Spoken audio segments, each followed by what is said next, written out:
দেশ থেকে বিশ্বের নানা প্রান্তের নানা অবস্থান, অভিজ্ঞতা, মতামতকে এক সুতোয় গেঁথে ডিবিসি নিউজের সাপ্তাহিক আয়োজন দূর আলাপ। স্বাগত জানাচ্ছি আমি শারমিন চৌধুরী। গত আগস্টে ছাত্র জনতার গণঅভ্যুত্থানে সাবেক প্রধানমন্ত্রী শেখ হাসিনার পতনের পর 53 বছর ধরে বন্ধু দাবি করা ভারতের সাথে বাংলাদেশের সম্পর্ক এখন হিম শীতল অবস্থায় পৌঁছেছে। বিশেষ করে প্রতিবেশী ভারত ও বাংলাদেশের মধ্যে কয়েক মাস ধরে ফুঁসতে থাকা উত্তেজনা সম্প্রতি প্রকাশ্যে এসেছে। বাংলাদেশে একজন হিন্দু পুরোহিতকে রাষ্ট্রদ্রোহের অভিযোগে গ্রেপ্তারের পর দক্ষিণ এশিয়ার এই দুই দেশে কূটনৈতিক সম্পর্কেও টানাপোড়েন দেখা দিয়েছে। বাংলাদেশ বিরোধী ভারতের একের পর এক গুজবের জের ধরে দুই দেশের ইতিহাসের সম্পর্ক এতটাই তলানিতে ঠেকেছে যে মাত্র 24 ঘন্টার নোটিসে ত্রিপুরা ও কলকাতার দুই মিশনের প্রধানকে জরুরিভাবে ঢাকায় ফিরিয়ে আনা হয়েছে। অন্যদিকে বাংলাদেশিদের বয়কটের খেলায় মেতে উঠেছে ভারতের চিকিৎসা খাত থেকে শুরু করে হোটেল সেক্টর। বাংলাদেশি পর্যটকদের বয়কট করেছে ত্রিপুরার হোটেল ওনার্স অ্যাসোসিয়েশন ও পশ্চিমবঙ্গের মালদা জেলার হোটেল ওনার্স অ্যাসোসিয়েশন। এছাড়া আগামী 28 সেপ্টেম্বর অনুষ্ঠিত হয়ে যাওয়া 19তম পরিবেশ সচেতনতার মেলায় বাংলাদেশি রবীন্দ্রসঙ্গীত শিল্পী রিজওয়ানা চৌধুরী বন্যার অনুষ্ঠানও বয়কটের ডাক দিয়েছে হিন্দুত্ববাদী কলকাতাবাসী। শুধু এতটুকুই নয়, বাংলাদেশের সঙ্গে বাণিজ্য বন্ধের হুঁশিয়ারিও এসেছে ত্রিপুরা রাজ্যের মুখ্যমন্ত্রী মানিক সাহা ও পশ্চিমবঙ্গ বিজেপি নেতা ও বিধানসভার বিরোধী নেতা শুভেন্দু অধিকারীর পক্ষ থেকে। গত 1 ডিসেম্বর দ্য নিউ ইয়র্ক টাইমসের প্রতিবেদনের মতে গলায় গলায় বন্ধুত্ব থেকে সাপে নেউলের সম্পর্কে এখন বাংলাদেশ ভারত দ্বিপক্ষীয় সম্পর্কের এমন টানাপোড়েন ও উত্তেজনার মধ্যে আগামী সপ্তাহে ঢাকায় দুই দেশের পররাষ্ট্র সচিবদের মধ্যে বৈঠক অনুষ্ঠিত হচ্ছে। সেই বৈঠকে আদৌ কোনো প্রভাব ফেলবে দুই দেশের সম্পর্ক উন্নয়নে? তলানিতে ভারত বাংলাদেশ সম্পর্ক, এর ভবিষ্যৎ কোন দিকে? এবং এত গুজব, বাংলাদেশ নিয়ে এত গুজব কেন? এসব নিয়ে আলোচনায় আজ দূরালাপে বাংলাদেশ থেকে যুক্ত আছেন সাবেক রাষ্ট্রদূত এম হুমায়ুন কবির। আমাদের সঙ্গে যুক্ত আছেন যুক্তরাজ্য থেকে সিনিয়র সাংবাদিক সৈয়দ বদরুল হাসান, এবং যুক্ত হবার কথা যুক্তরাষ্ট্র থেকে ক্যালিফোর্নিয়া স্টেট ইউনিভার্সিটির যোগাযোগ অধ্যয়ন বিভাগের চেয়ারম্যান ডক্টর মোহাম্মদ আবু নাসের। তিনি এখনো যুক্ত হননি। আমার সাথে আছেন জনাব হুমায়ুন কবির এবং সৈয়দ বদরুল হাসান। স্বাগত আপনাদের দুজনকেই আজকের দূর আলাপে। আসলে এত গুজব কেন বাংলাদেশকে নিয়ে? এই প্রসঙ্গ আমি শিরোনাম করেছি এবং এটি দিয়ে শুরু করতে চাই।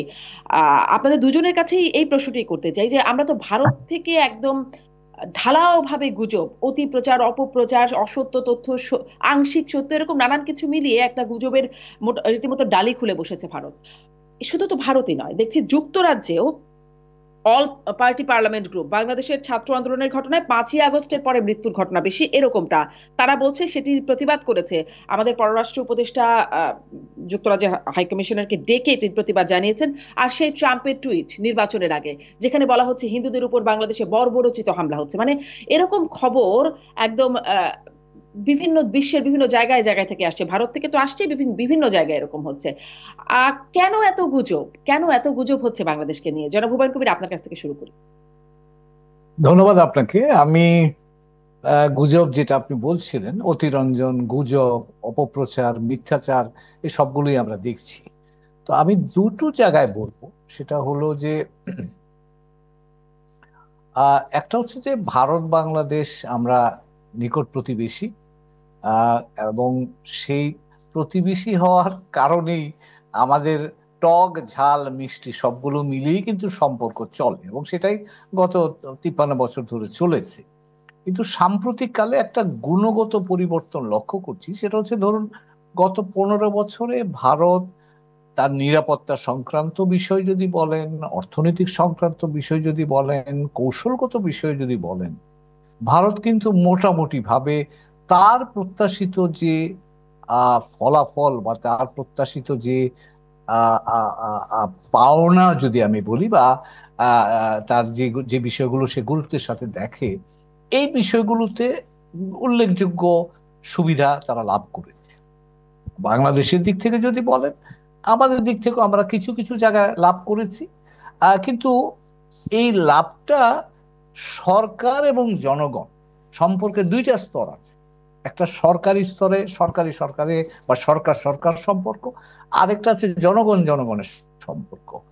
ভারতের ক্ষেত্রে সেটা মোটামুটি ভাবে সরকার এবং জনগণ উভয় পক্ষের কাছে তাদের যে সম্পর্কের ফসল বা সম্পর্কের গেইনস, সেটা তারা মোটামুটি ভাবে সাযুজ্যপূর্ণ জায়গায় ছিল।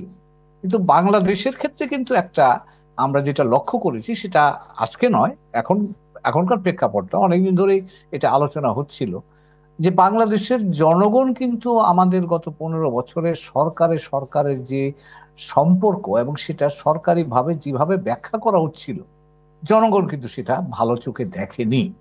এবং এছাড়াও যেটা হয়েছে যে বাংলাদেশ আসলে আমি জানি না আমাদের ভারতীয় বন্ধুরা কিভাবে দেখেন, কিন্তু আমি বদরুল ভাই আমরা একই জেনারেশনে। আমরা যখন তরুণ ছিলাম 70-এর নির্বাচন আমরা দেখেছি, এবং এই 70-এর নির্বাচন কিন্তু পাকিস্তানের প্রথম আমি বলবো যে সুষ্ঠু নির্বাচন, অংশগ্রহণমূলক নির্বাচন হয়েছিল। সেখানে কিন্তু আপনি দেখেন জনগণ তাদের মতামত স্পষ্ট করে জানিয়ে দিয়েছিল, এবং বাংলাদেশের মানুষের এই নির্বাচনটাকে তারা কিন্তু শুধুমাত্র তাদের অধিকার চর্চা বলে মনে করে না, এটা তারা উৎসব হিসাবে নেয়। এবং সেই জায়গাতে আপনি গত 15 বছরে আমরা যেটা লক্ষ্য করেছি, যে 3টা নির্বাচন অনুষ্ঠিত হয়েছে, যে নির্বাচনগুলোতে জনগণের অংশগ্রহণের সুযোগটা খুব যেভাবে থাকা উচিত ছিল সেভাবে থাকেনি, এবং সেটা বিশেষ করে তরুণ প্রজন্ম এতে বিক্ষুব্ধ হয়েছে। এবং যে কোনো কারণেই হোক, যে কোনো যুক্তিতেই হোক, এখানে ভারতের একটা সংশ্লিষ্টতার ধারণা কিন্তু এই দেশের মানুষের মধ্যে ছিল। ফলে এখন এই যে সাম্প্রতিককালে যে পরিবর্তনটা হলো, এই পরিবর্তন কিন্তু ভারতও আশা করেনি, বাংলাদেশেও অনেক মানুষ আশা করেনি, অনেকের কাছে এটা অপ্রত্যাশিতই মনে হয়েছিল। যে কিন্তু এই প্রক্রিয়াটাকে উপলব্ধি করার জন্য আমরা যেহেতু বাংলাদেশের ভেতরে থাকি, আমরা সেটাকে বুঝতে পেরেছি যে এই প্রতিক্রিয়া বা এই প্রক্রিয়াটা কিভাবে আনফোল্ডেড হয়েছে বা তৈরি হয়েছে। ভারত বলেন, পশ্চিমা জগৎ বলেন, কারো পক্ষে কিন্তু এটা উপলব্ধি করাটা খুব সহজ নয়, কারণ ওখানে তো এইভাবে সরকার পরিবর্তন হয় না। এবং তারা এই যে মানুষ বিক্ষুব্ধ হয়ে বাংলাদেশে মানুষ যে তারা প্রতিরোধটা গড়ে তুলতে পারেন, এবং সেটা অপ্রতিরোধ একটা প্রতিরোধ হতে পারে, সেটা কিন্তু বাইরের মানুষ খুব ধারণা নেই এবং এবং সেটা নাই বলেই আমি প্রথম যেদিন 5 তারিখে এই ঘটনাগুলো ঘটলো, ভারতেও অনেকগুলো টেলিভিশন চ্যানেলে আমি কথা বলছিলাম, তারপরে কয়েকদিন, প্রথম দিন তারা আমাকে প্রশ্ন করলো এটা কি সামরিক অভ্যুত্থান। তাদের ধারণা ছিল এটা সামরিক অভ্যুত্থান। যখন আমরা বললাম যে না, এটা সামরিক অভ্যুত্থান নয়, তার পরের দিনে আমাকে প্রশ্ন, এটা কি আইএসআই এর ষড়যন্ত্রের ফসল। আমি বললাম যে না, তাও না, এটা এটা মানে আমাদের অভ্যন্তরীণ সূত্র থেকে উৎসারিত একটা আন্দোলন, সেটা ছাত্রদের নেতৃত্ব দিয়েছে, কিন্তু সাধারণ জনগণ, ব্যাপক জনগণ এতে অংশগ্রহণ করার ফলে এই ধরনের একটা বড় গণ অভ্যুত্থান হয়েছে। তারপরে বলছে না, তাহলে কি সিআইএ এর ষড়যন্ত্র। অর্থাৎ তাদের আমাদের এই বিষয়টাকে, এই অভ্যুত্থানটাকে বুঝতে অসুবিধা বা অপারগতাটাকে ভারতীয় কর্তৃপক্ষ বলেন, কিছু অংশ মিডিয়া বলেন, কিছু অংশ রাজনৈতিক নেতৃবৃন্দ বলেন, তারা নিজেদের বোঝার অক্ষমতাটাকে ব্যাখ্যা করার জন্য এটা অপব্যাখ্যা শুরু করে। এবং তখন থেকে কিন্তু আমার ধারণা এই বাংলাদেশে এই সংখ্যালঘুকে নিয়ে যে প্রচার বা অতিরঞ্জনটা তারা শুরু করে, এবং সেটা কিন্তু ক্রমাগত বিস্তৃত হচ্ছে। এখন আপনি যদি বলেন সেটা ভারত ছাড়িয়ে গিয়ে এখন ইউরোপ বা মার্কিন যুক্তরাষ্ট্র সেটা গেছে, এবং এর ফলে নিশ্চিতভাবেই আমরা ক্ষতিগ্রস্ত হচ্ছি। এখন এই বড় বাংলাদেশি জনগোষ্ঠীর মধ্যে যদি এই ক্ষতির একটা অনুভূতি তৈরি হয়, এবং ভারত যে আমাদের ক্ষতি করার চেষ্টা করছে, এবং পার্টিকুলারলি দ্য ইয়াঙ্গার জেনারেশন, তারা কিন্তু ব্যাপক রকমের বিক্ষুব্ধ হয়ে যাচ্ছে, এটা কিন্তু আমি মনে করি যে যেহেতু আমরা প্রতিবেশী, আমাদের একসাথে থাকতে হবে, আমাদের পারস্পরিকতা আছে, এই ক্ষতিটা সেটা ভারতের দিকেও আপনি ব্যাপক জনগোষ্ঠী বিক্ষুব্ধ হচ্ছে, ভ্রান্ত ধারণার বশবর্তী হয়ে মূলত আমাদের দিকেও কিন্তু এই তরুণ প্রজন্ম এবং জনগোষ্ঠী কিন্তু বিক্ষুব্ধ হচ্ছে। তো ফলে দুই নিকট প্রতিবেশীর মধ্যে, জনগণের মধ্যে যদি এই ধরনের নেতিবাচক ধারণা তৈরি হয়, আমি মনে করি যে সেটা সম্পর্ক রাখবার জন্য খুব ইতিবাচক জায়গা তৈরি করবে বলে মনে করছি। একদমই জনাব হুমায়ুন কবির, আমি এরপরে আপনার কাছে নিশ্চয়ই একটু এটাও জানতে চাইবো যে এই যে যেই অবস্থায় গিয়ে পৌঁছেছে, সেটি আপনি খুব ভালো পরিস্থিতি বলবার মতো সুযোগ নাই, আপনিও বলছিলেন। এখান থেকে নিশ্চয়ই মানে আগে কিরকম ছিল, এখন কিরকম হচ্ছে, আর কিভাবে এখান থেকে উত্তরানো যাবে, সেটি নিয়েও নিশ্চয়ই একটু আপনার কাছ থেকে জানতে চাইবই। আমি সৈয়দ বজলুল হাসান, যে প্রশ্নটি দিয়ে শুরু করলাম সেটি, যে এত গুজব বাংলাদেশকে নিয়ে কেন? এই যে যুক্তরাজ্যের অল পার্লামেন্টারি গ্রুপে বলা হলো বাংলাদেশ ছাত্র আন্দোলনের পর মানে 5ই আগস্টের পরেই মৃত্যুর ঘটনা বেশি, যেটির প্রতিবাদ জানালো আমাদের পররাষ্ট্র মন্ত্রণালয়ের পক্ষ থেকে। পররাষ্ট্র উপদেষ্টা এটির প্রতিবাদ জানালেন। মানে একই প্রশ্ন, এত গুজব বাংলাদেশকে নিয়ে কেন, এবং এই গুজবগুলো এই অল পার্লামেন্টারি গ্রুপ তাদের কাছে কিভাবে এই এই বিষয়গুলো পৌঁছায়? তারা কি কোনো ভেরিফিকেশন করেন না? মানে আহ, দেশে দেশে কিভাবে পৌঁছায়? আমি যদি, আপনি যুক্তরাজ্যে আছেন, সেখানকার পরিস্থিতিটাই আগে একটু বুঝি যে কিভাবে এই গুজবগুলো যায়, স্থান পায়, ভেরিফিকেশন কতটা হয়, কিভাবে আমলে নেয়, বিস্তারিত একটু। জি, ধন্যবাদ আপনাকে। যেমন আপনার প্রশ্ন আছে বাংলাদেশ নিয়ে এত গুজব কেন। এখন আমাদের যেটা দরকার, আমরা তো বাংলাদেশে, আমরা যারা আছি বাংলাদেশের জনগণ, আমরা একটা কঠিন অবস্থায় আছি এবং আমাদের বুঝতে হবে যে পৃথিবীতে এখন বিভিন্ন জায়গায় আমাদেরকে নিয়ে যে কথাবার্তাগুলো হচ্ছে সবগুলো কিন্তু নেতিবাচক কথাবার্তা হচ্ছে, এবং সবগুলো আমরা যে একদম উড়িয়ে দিব, আমরা যে বলবো যে এগুলো সবই অসত্য, সেটা আমরা বলবো না। আমাদের যেটা বক্তব্য এখন, যে আমাদেরকে দেখতে হবে বাস্তবতা, বিষয়টা দেখতে হয় এখন কোনটা গুজব কোনটা বাস্তব, এই নিয়ে আমাদেরকে দেখতে হবে। এখন ভারতের যে গণমাধ্যমের কথা আমরা বলছি, গণমাধ্যম আমরা দেখছি, আমরা বলছি অতিরঞ্জিত করছেন। হ্যাঁ, করছেন, অবশ্যই করছেন। আবার এই যে আপনি উল্লেখ করেছেন all party parliamentary group APPG ইউকেতে যেটা করেছেন, তারাও প্রতিবাদ করছেন।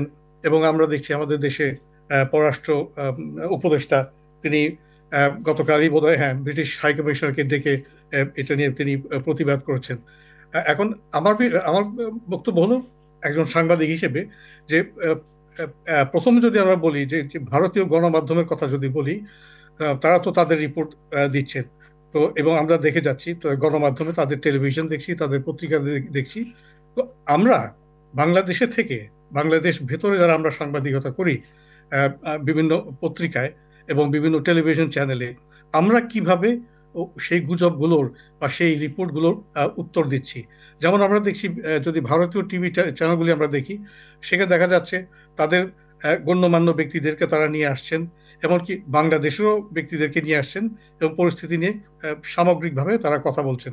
আমাদের বাংলাদেশে টেলিভিশন চ্যানেলের মধ্যে আমরা কি কখনো ভারতীয় কোনো কোনো সাংবাদিক, কোনো বুদ্ধিজীবী তাদেরকে নিয়ে এসেছে কিনা, তাদেরকে আমরা ব্যাখ্যা বোঝাতে পেরেছি কিনা যে আমাদের দেশে স্বাভাবিক আছে, পুরোপুরি স্বাভাবিক না। আমরা জানি দেশের পরিস্থিতি এখন কি হচ্ছে, কিন্তু কোনটা কতটা ঠিক কতটা ভুল, এটা আমাদেরকে বোঝাতে হবে ওদেরকে।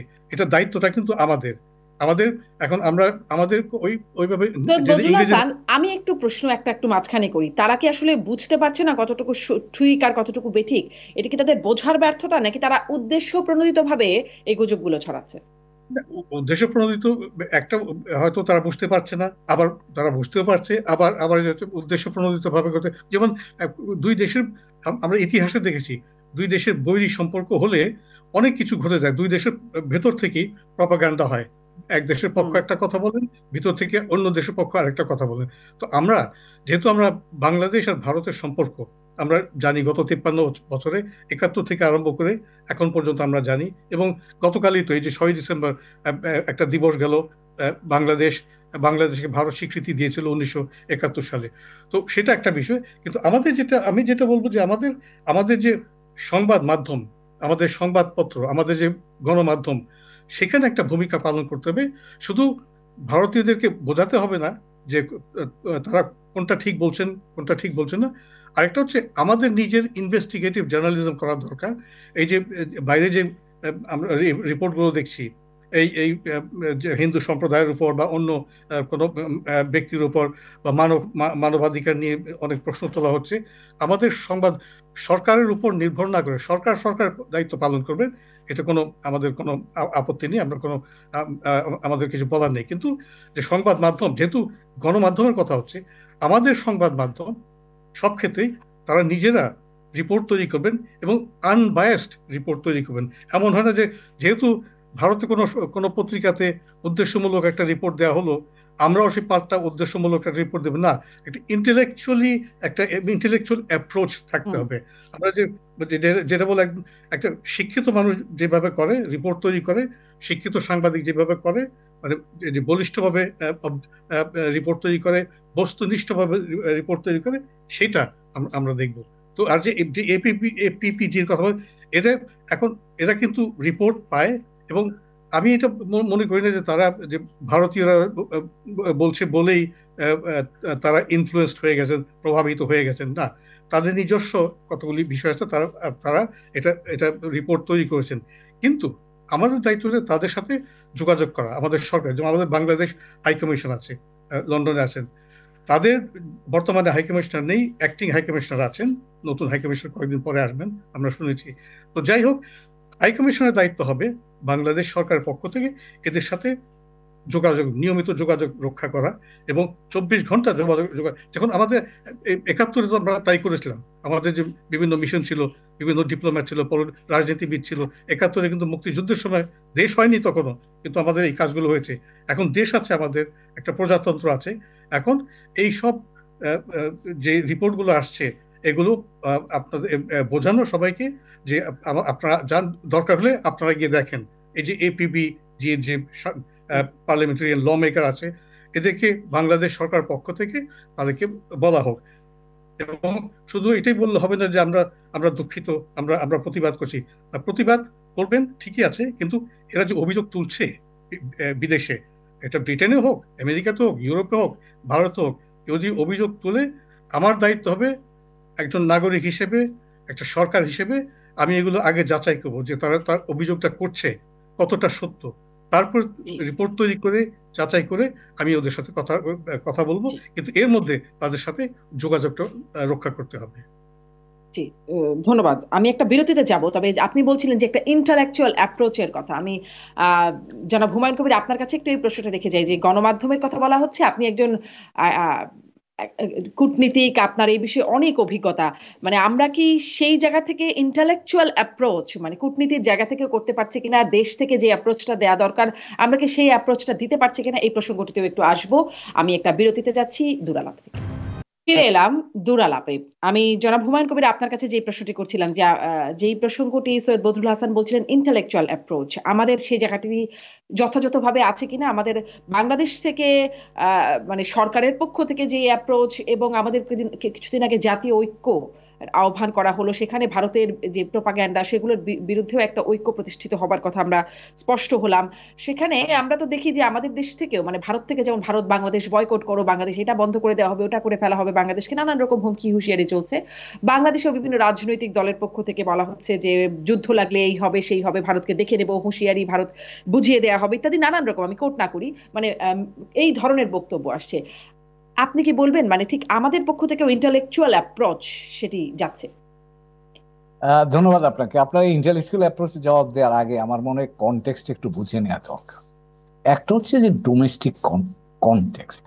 ডোমেস্টিক কনটেক্সটে আমরা জাতীয় ঐক্যমত্যের ডাক দিচ্ছি, যাবতীয় মানে সরকারকে সমর্থন করে সবাই দাঁড়াচ্ছে, ভারতের ওই দিক থেকে যেসব কথাবার্তা হচ্ছে সেটা প্রয়োজন হলে আমরা প্রতিবাদ করছি।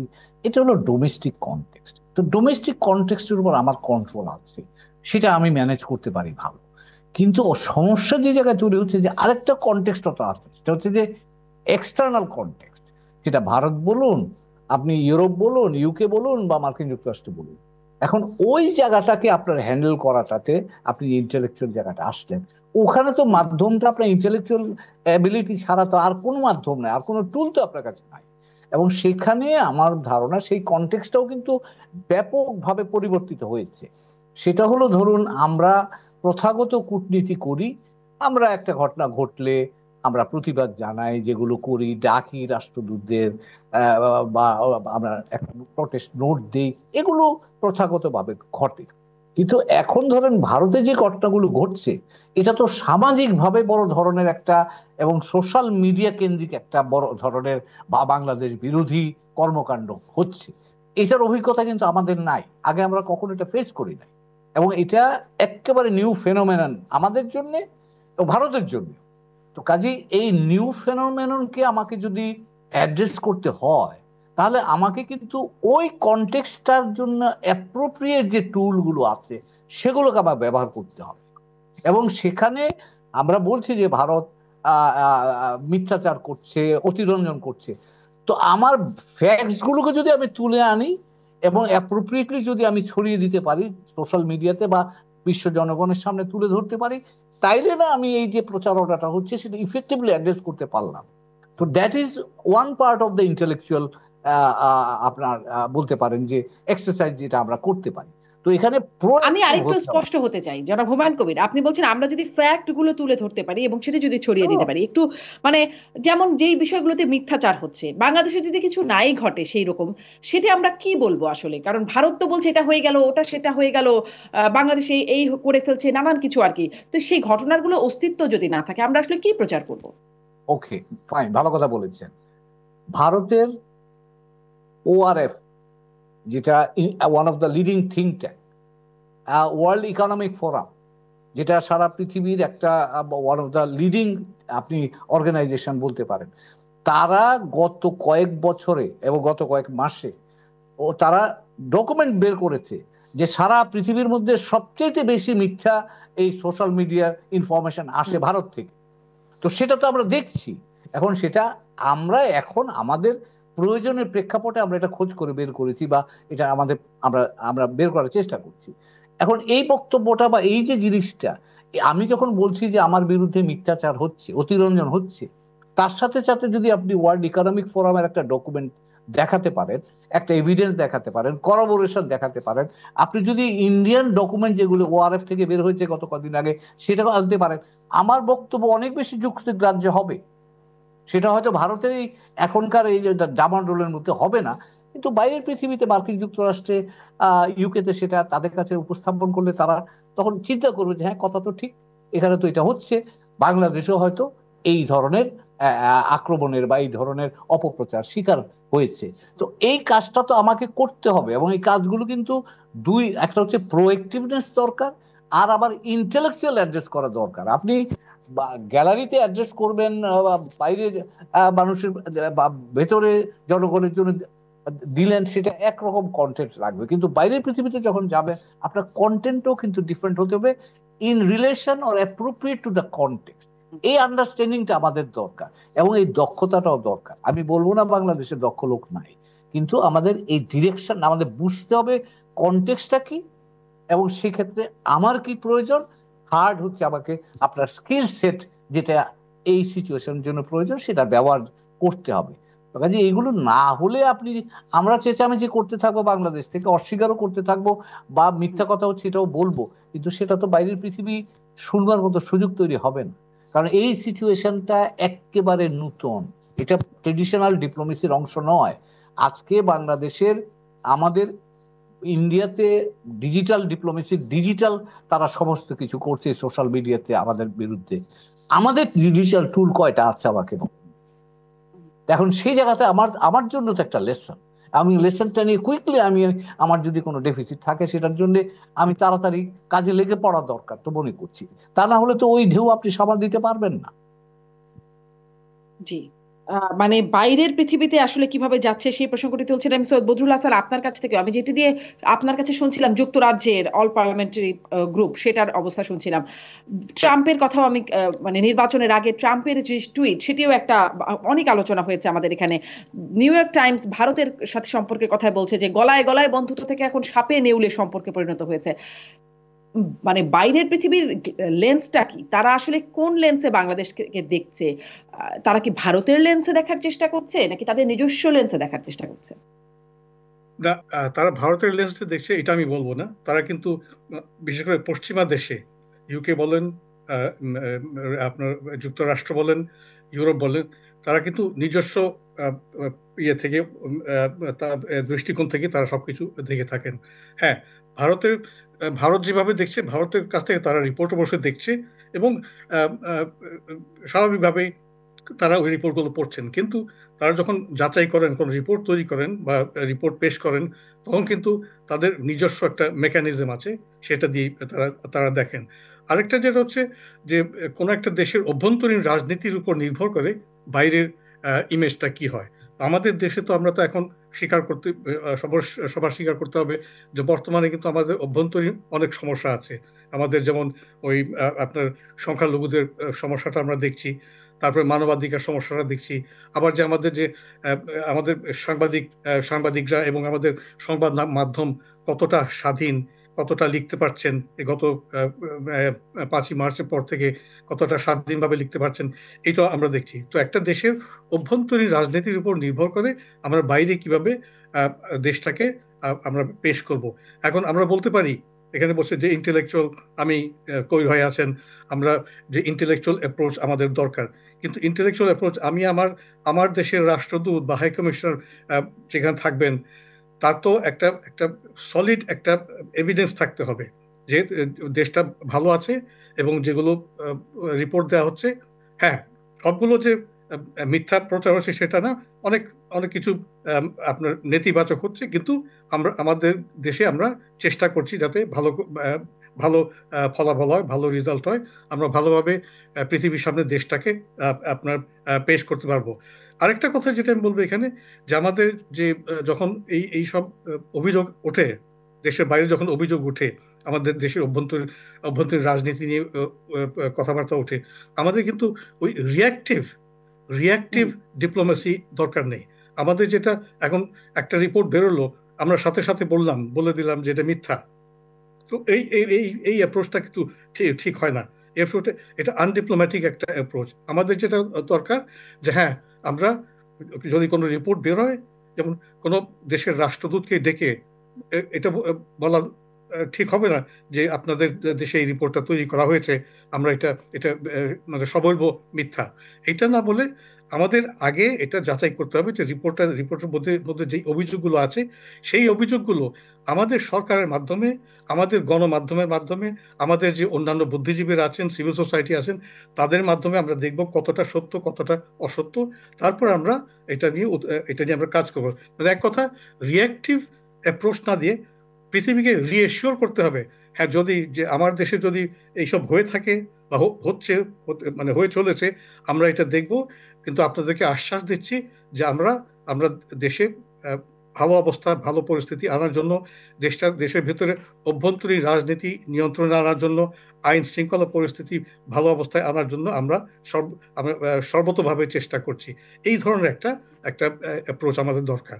তো এই অ্যাপ্রোচটা তৈরি করলে হয় কি, এই ধরনের একটা অ্যাপ্রোচ দেশের ভেতরে সরকার বা অন্যান্য যারা আছেন, ক্ষমতায় যারা আছেন, তারা যদি এই অ্যাপ্রোচটা নিয়ে কাজ করেন, তাহলে দেশের বাইরে যারা আমাদের কূটনীতিক অনেক আছেন, সিনিয়র কূটনীতিক এবং অভিজ্ঞ কূটনীতিক আছেন, তাদের কিন্তু এইসব কথা বলার ব্যাপারে জিনিসটা খুব সহজ হয়ে যায়। কিন্তু সৈয়দ বজলুল হাসান, যদি মানে অযাচিত কোনো বক্তব্য আসে বা অবাঞ্ছিত কোনো প্রতিক্রিয়া আসে বাহির থেকে, সেটা তো আমাদের রিয়াকশন দিতেই হবে, তাই না? হ্যাঁ, রিয়াকশন দিবেন, কিন্তু রিয়াকশন দেবেন আপনার প্রমাণ সাথে। যে এই গণমাধ্যমে বিদেশের যে কোনো দেশের পত্রিকায় এটা লেখা হয়েছে, তখন তাদেরকে বলতে হবে যে এই কথাটা সত্য না, এই তারিখে তারা যে বলছে কথা এত লোক হত্যা করা হয়েছে, এত লোক নিহত হয়েছে, তো সাথে সাথে রিপোর্ট দিতে হবে। ওইটা ফ্যাক্ট চেকিং বলে একটা আছে কথা ইংরেজিতে, যে আপনারা এই রিপোর্ট দিয়েছেন, এটা হলো আমাদের ফ্যাক্ট চেকিং, এটা আপনার সামনে পেশ করলাম, এখন আপনারা নিজেরা গিয়ে দেখেন।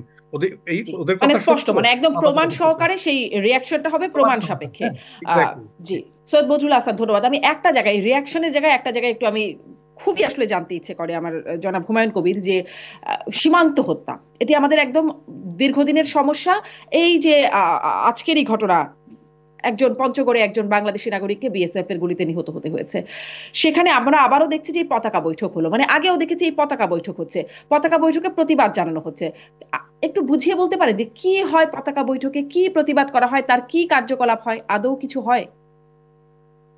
আসলে যেটা হয় এখানে দুইটা স্তরে জিনিসটা ঘটে। একটা হলো ধরেন আমরা এই অপারেশন লেভেল যেটাকে বলি, এই যে পতাকা বৈঠক হয়, যারা গ্রাউন্ডে আছেন, এই ধরনের দুর্ঘটনা ঘটলে দুই দেশের সীমান্ত রক্ষীরা বসে, তারা আলাপ আলোচনা করে, আমাদের দিক থেকে আমরা প্রতিবাদ করি, তারা তাদের ব্যাখ্যাটা দেওয়ার চেষ্টা করে, আমরা কিছু বললে তারা বলে ঠিক আছে, আমরা আমাদের যথাযথ কর্তৃপক্ষের কাছে যাব বা পৌঁছে দেবো, সেটা একটা বা যাই একটা সিদ্ধান্ত ওখানে হয়।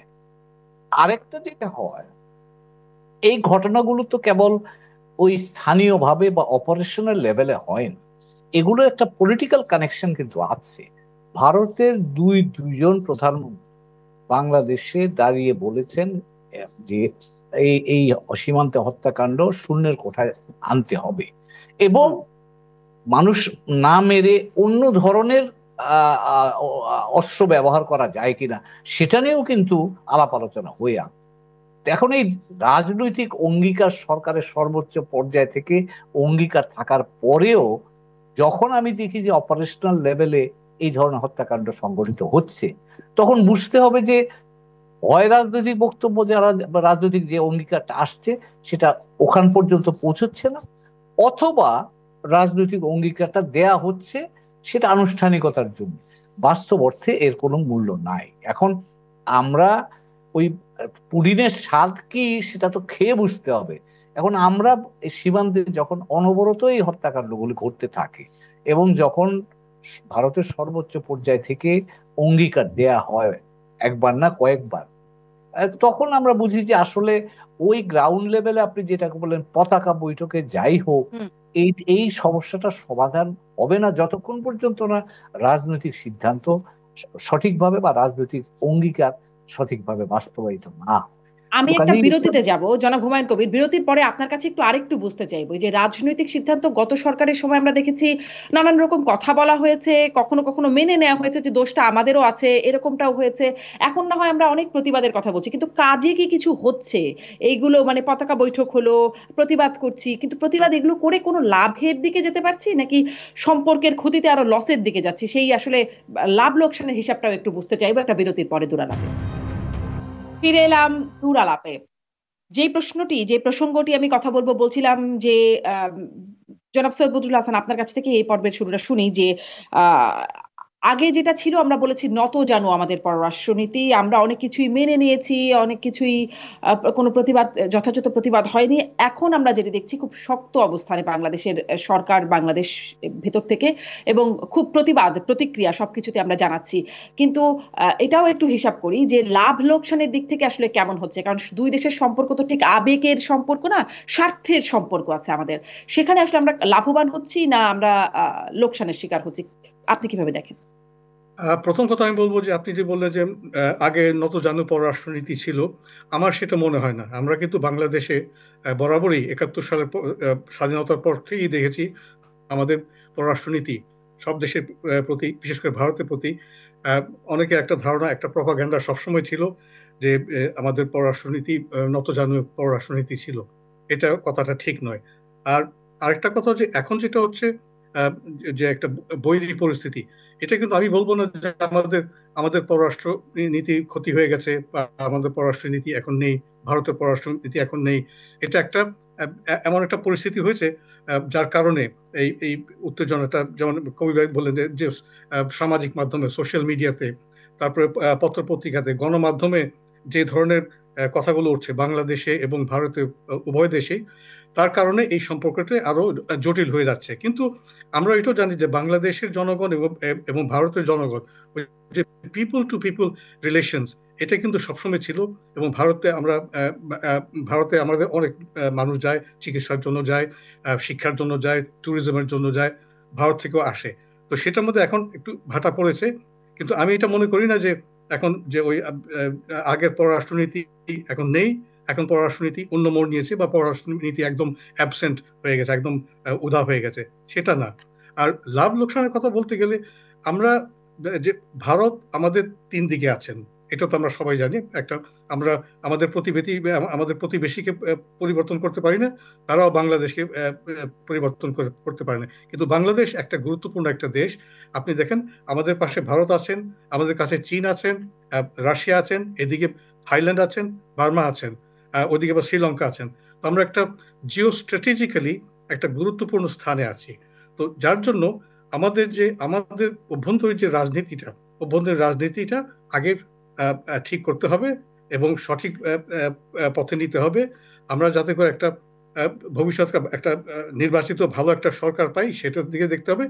এর পাশাপাশি আমাদের অর্থনীতিটা চাঙ্গা করতে হবে। এই গত 3 মাসে অর্থনীতি খুব একটা ভালো অবস্থায় নেই। আমরা জানি জিনিসপত্রের দাম বেড়েছে, জিনিসপত্রের দাম কিন্তু পৃথিবীর সব জায়গায় বেড়েছে, কিন্তু আমাদের দেশে এত বেশি বেড়েছে, আমাদের মধ্যবিত্ত শ্রেণী, দরিদ্র শ্রেণী যারা আছেন তাদের জন্য খুব কঠিন একটা অবস্থা হচ্ছে। তো আমি যেটা বলবো যে আমাদের এখন যে পরিস্থিতি, যে সম্পর্ক বাংলাদেশ এবং ভারতের সম্পর্ক তো আমাদের বন্ধ হয়নি, নষ্ট হয়নি। ভারত এবং বাংলাদেশের যে সম্পর্ক, এটা পাকিস্তান এবং ভারতের যে সম্পর্ক সেরকম না। তাদের বইটা 75 বছর ধরেই আছে এবং চলবেও। আমাদেরটা সেরকম হবে না, আমরা এর থেকে বেরোবো, ভারত বাংলাদেশ দুটি। তো যেটা এখন দরকার, যে এই যে 9 তারিখে ভারতীয় পররাষ্ট্র সচিব আসছেন, মিস্ত্রি, তিনি আসছেন। তো এটাই মনে করি একটা ভালো পদক্ষেপ। ইনি আসছেন, আমাদের কথা শুনবেন, আমাদের পররাষ্ট্র মন্ত্রণালয় এবং তাতে কিছু আসলে ভালো হয় কিনা এটাও নিশ্চয়ই দেখবো। আমি একটু, আমার সময় যেহেতু কম, শুধু সেটা আমি একটা শুধু সেটা না, মিস্ত্রি সাহেব আসছেন, এরপরে আমাদের যে পররাষ্ট্র সচিব বা এখন যে অস্থায়ী পররাষ্ট্র সচিব রিয়াজ হামিদুল্লাহ, তার জন্য একটা জরুরি হবে তিনিও যাতে আমাদের বার্তা নিয়ে দিল্লিতে যান। নিশ্চয়ই ধন্যবাদ আপনাকে জনাব হুমায়ুন কবির। আপনার কাছেও একটু আসলে এই যে পরিবর্তন, আপনি কি পররাষ্ট্র নীতির কোনো পরিবর্তন দেখেন? যেটি বলছিলেন, যেটি স্পষ্ট করছেন সৈয়দ বজরুল হাসানও, খানিকটা আপনার কাছেও এই প্রশ্নটি আছে। নিউ ইয়র্ক টাইমস যেটিকে বলছে গলায় গলায় বন্ধুত্ব থেকে সাপে নেউলে সম্পর্ক, এই সম্পর্কের লাভ লোকসান মানে হিসাবটাও যদি একটু করি, কেমন দেখেন আপনি? ধন্যবাদ আবার আপনাকে। আসলে পররাষ্ট্র নীতি তো তাৎক্ষণিক লাভ লস দিয়ে হয় না। আমরা একটু ডিরেকশনটা যদি বুঝি তাহলে ভালো হবে, এবং কোন সূত্র থেকে পররাষ্ট্র নীতিটা উৎসারিত হয় সেটাও বুঝলে ভালো হয়। যেমন আমাদের মাননীয় প্রধান উপদেষ্টা মহোদয় কিন্তু বলেছেন যে আমরা ভারতের সাথে সম্পর্ক ভালো চাই, সমমর্যাদা এবং আমাদের এবং পারস্পরিক সম্মানের ভিত্তিতে আমাদের সম্পর্কটা চলবে।